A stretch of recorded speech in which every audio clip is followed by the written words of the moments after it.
Hello, welcome to the first episode of Sudrian Spotlight, an offshoot of Model Railway Mania. This is a showcase where I'll talk about some aspects of my Sudrian Histories project. Essentially, this is my own reboot or retelling of the Railway series by the Reverend Wilbert Awdry. I've put a different spin on the island of Sodor, making it more gritty and, in my mind, a bit more plausible, if not entirely believable. Plausible nonsense, maybe. I want to talk about the locos I've made and modified over the years, what their fictional backstories are, and how they were constructed. First up is No.1, Sodor China Clay Company No.1, Bill. Sodor China Clay, or SCC, in this universe is a much larger concern than in the books, with its roots going back to 1870. Originally they used horsepower before buying two old Nielsen box tanks from the Sodor Mainland Railway. Eventually these wore out completely and were replaced by two brand new Bagnall saddle tanks.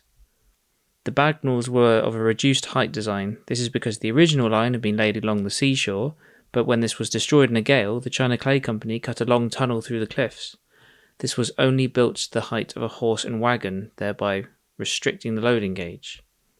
The two Nielsens just about fitted after having their boiler fittings cut down substantially, but when the SCC bought new locos, they specified a similar design to that already at use in Parr in Cornwall.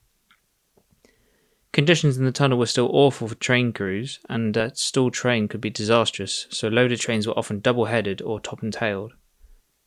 In the 1950s, the Bagnalls were named Bill and Ben after the television characters on the popular programme Watch with Mother. Compared to the versions in the books, I've backdated Bill and Ben from 1949 to 1938, making them contemporaries of the real-life loco Judy rather than the later Alfred. I've also simplified the lining and lettering, going with a more subdued black lining with white lettering rather than the red lining in the illustrations. I've also gone without the Brendan Bay lettering on the tank fronts, mostly because it seemed like it would be difficult to do. As for the model, Bill started life as an ERTL diecast model. I actually cut him in half and stretched and lowered the bunker because it was too tall, and this moved the chimney forward towards the buffer beam.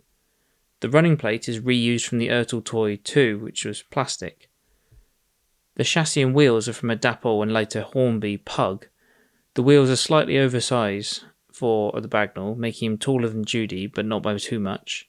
I had to chop into and shorten the chassis quite a lot to get the ERTL running plate to fit, but I quite like the result.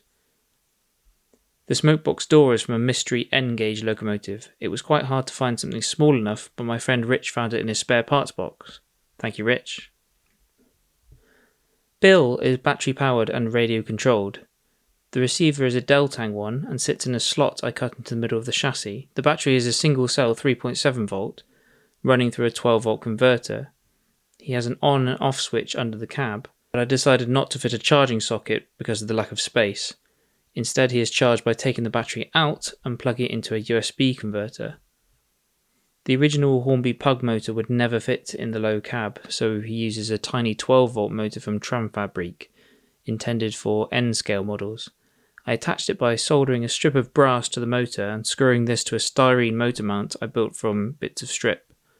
It drives through a worm gear salvaged from the Pug. The cylinders are from an Electrotren 060, which was a chassis donor from another project. I had to cut the cylinders and shorten the piston rods to get it all to fit. The name and number plates are custom ones from Narrow Planet. Can't fault their service, they're absolutely brilliant. Things I still need to do are fit a rear coupling hook and a crew in the cab. And of course, I still need to build Ben.